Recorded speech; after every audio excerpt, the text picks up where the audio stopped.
Mike Silver, it's so lovely to be here and to see you. It's great. It's been too long. It's really lovely to see you here, see you guys here. It's lovely. Thanks for having Kitchen Songs Well, into your home. Thanks, Julie, too. yeah, I mean, it's actually I actually come in here quite a lot and play when I'm just around the house. You know, I've got a little music room. It was originally a bedroom, and it's now my music room. It's just a little box room really, and I've got a load of guitars and stuff hung on the wall. And I like playing in there, but I actually like, sometimes I might come in here and sit and play because I like the acoustic. When did you start playing, and who? But more broadly, did you feel you were part of a movement of singer-songwriters? Because there are quite a lot in your generation. Did you feel part of that? No, well, the songwriter thing came much later. You know, I mean, I actually was attracted to music at the age of 9. I mean, it sounds like a very trite story, but in fact, it is actually what happened. I've got 3 older brothers, and they had a teenage party, and I was about 9 years old at the time. Anyway, I got up the next morning quite early, earlier than anybody else did. I always got up early as a kid. And one of their friends had left his guitar behind. And it was there in the hallway, you know, and it was just a huge wow for me, because I think I'd been to the pictures a few months or a few weeks prior to that and seen a film of Elvis Presley singing Teddy Bear or something, I don't know.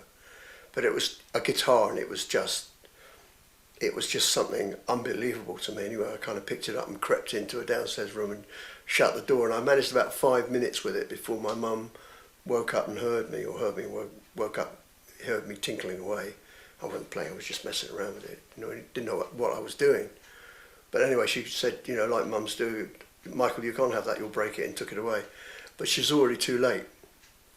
It was right. It was at that moment. You were it was at addicted that moment and that I in was love. going to play guitar. I was going to go play guitar from that moment on. And so that was kind of, and from then on I was asking for a guitar for a Christmas and birthday. I never got one. And then one of my brothers went out to work at the age of 15, and he started bringing home records by people like Lonnie Donegan and the Chas McDevitt Skiffle Group with Nancy Whiskey on vocals, and Slim Whitman and Buddy Holly eventually, and the Everly Brothers, and so that's an Elvis, and that's where I sort of got into music. And when I was 14 years old, I got a ukulele for Christmas from my parents. After It was a start. 5-6 years of pestering. My dad, I think he sort of viewed it like some sort of scout badge or something. You know, he said, if you can become proficient on that in 6 months, I'll help you buy a guitar. So I played him Living Doll by Cliff Richard the same day, and he was absolutely gobsmacked. He just couldn't, he really couldn't cope with that at all, because it was just, you know, I got a play in a day book and I was away. It was just like, it was like coming home. It was like coming home. Brilliant. So that's where I got into music, and the songwriting thing. Well, from then on, you know, age 15, I was playing in a duo with another guy, and I played rhythm guitar and sang, and he played the lead guitar, and we did kind of shadow stuff and Joe Brown and the Brothers and that sort of thing, and we played the local youth. Just 2 of us played local youth club dances, no drums or bass or anything. We just, people danced to us, you know, and then I joined a beat group in Croydon called Glen Athens and the Trojans. What a name. And then I got dragged to a folk club in 1966, and the first person I saw in a folk club was Jerry Lochran. Right. And sadly, I never saw him, but I heard so much about him, you know. For me, that was just a complete revelation, because, you know, there was this guy standing up there, and he was a band on his own. It was just, you know, one man and a guitar, and his hands, you know, his hands were doing everything on this.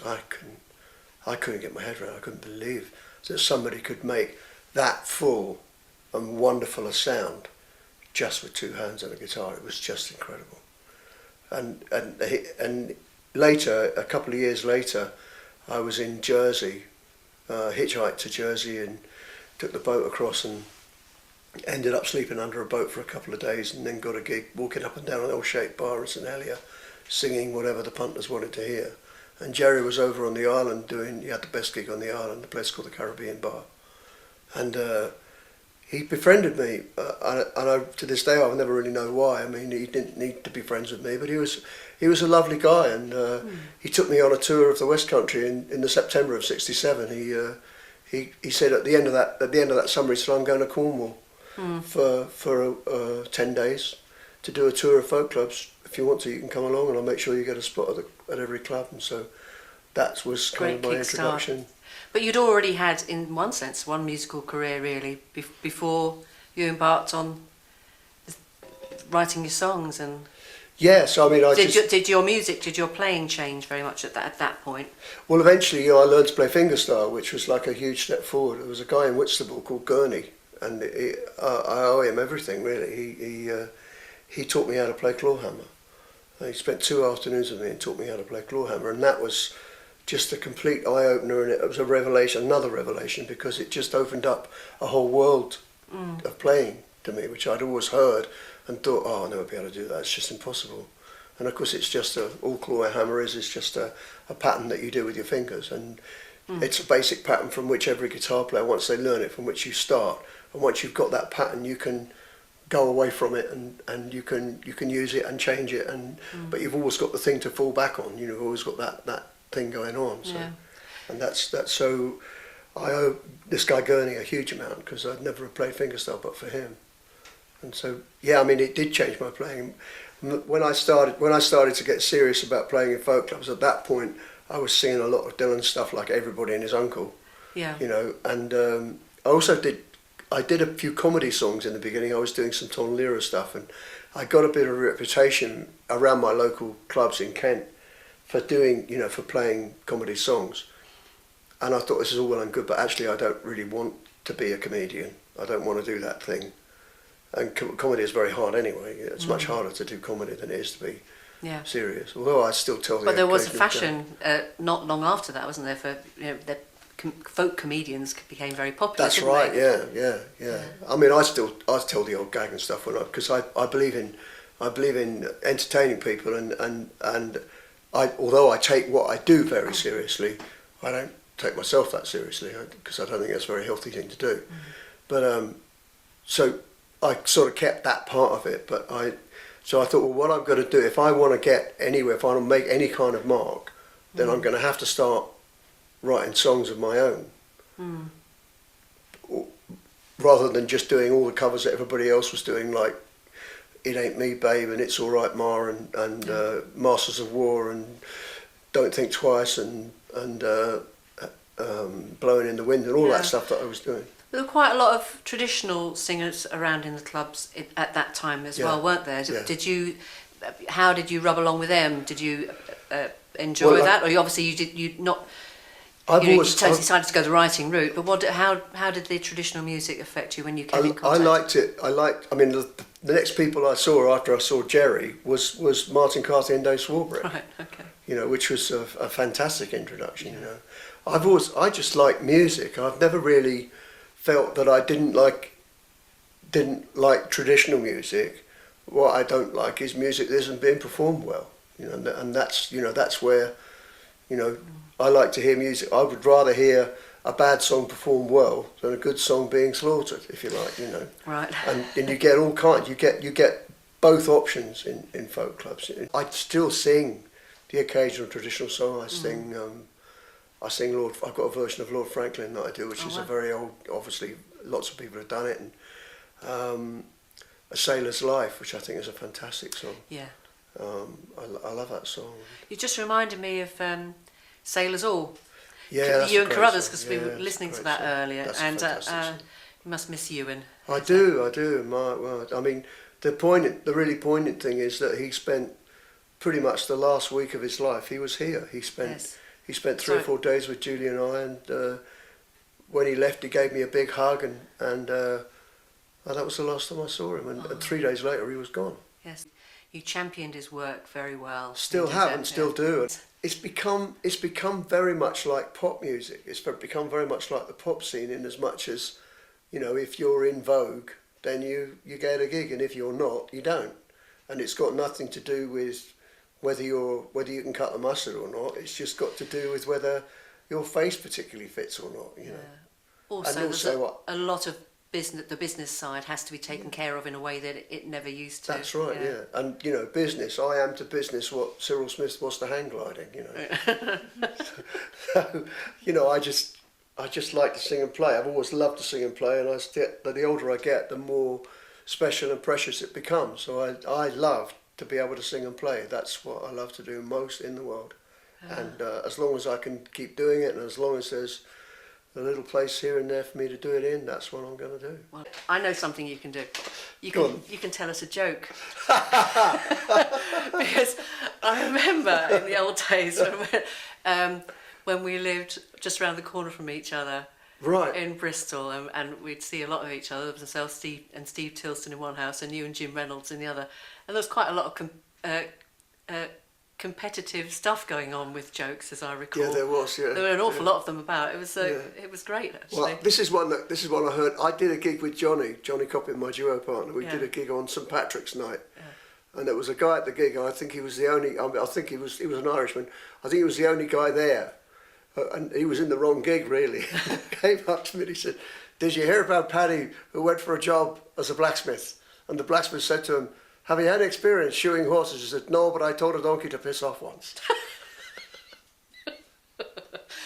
Very good. Is that right? Yes, it's good. I bet you can't broadcast that.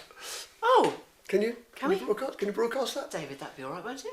Oh, We'll see. It is a four-letter word, but it's not. It could be a lot worse. I couldn't say anything else, could I? Sorry, it's true. Well, Mike Silver, what's on the agenda in the near future for you? I'd like to know what your projects are. Well, I've got my new album, which is being mixed at the moment as Is we it- speak. Just you, or It's- have you got other people involved? I've went for simplicity. I sort of finally come round to thinking, well, if anybody does want to buy a Mike Silver album at the end of a gig, they probably want to hear something much more akin to what they've been listening to. So Yeah. I did all the vocals and guitars live, much to the engineer's chagrin, but I said that this is how it's going to be, and he was a good lad and he put up with it.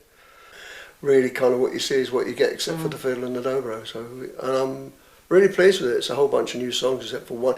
Over the years, you have written quite a lot of songs that are sort of political or humanitarian, beautiful songs. Pretoria, I remember in particular, and many others. How do you feel about them, looking back in terms of their shelf life? Because they very obviously It's amazing. very relevant at one point. Do you see them as a Pretoria something is still still one of for my your most requested songs. right? Which is amazing because Yeah. obviously apartheid was abolished and all of that. I mean, Although it's still here's a it's true still story. with us, isn't it? It's absolutely a true story. I was Yeah. doing a gig in North Yorkshire, and a guy came up to me at the break and he said, "Are you all singing Pretoria tonight then?" And I said, "Well, it's kind of lost its platform, really, I mean, this is sort of 9 years after apartheid was abolished." Yeah. And he said, "I don't give a bugger about lyrics, I like tune." And he just wanted, he really did, he just liked the tune. So, Right. But Pretoria was a funny old song because it was a really angry song. And I wrote it after I saw Cry Freedom, that film, And it's a really angry song, and when I was looking for a melody for it, I was trying to write something really heavy and rock and roll and all the rest of it, and I found that it was just like a massive overstatement. And I was mucking around in Dadgad on the guitar one day, and I found this really kind of pretty little tune, and suddenly found that it fitted the lyric to Pretoria, and the two things were kind of incongruous at first, but it couldn't be any other way now. But I think if you write a song about a moment, something that happens to you, I think the thing about protest songs is that, or not protest songs, but songs that have social comment, if you're going to write a song about stuff like that, you have to write about how it makes you feel. If you just write reportage, it's just, there's no point in reportage for me. No point at all. Because everybody knows that war is horrible. Everybody knows that apartheid was dreadful. Everybody knows that racism is dreadful. Everybody knows all these things.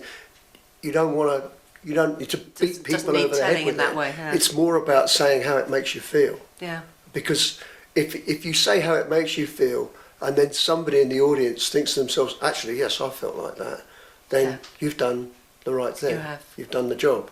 Yeah, you do the job. You Well, certainly thank you very make much. me feel what you're feeling, and It's been really it's lovely. been great hearing you all these years. Thank you very much. Thank you It's very been- much, Mike Well, Silver, you're very, very welcome. and thanks for having us in your kitchen. Yeah, great. I'm glad you didn't eat any of the food. That's all.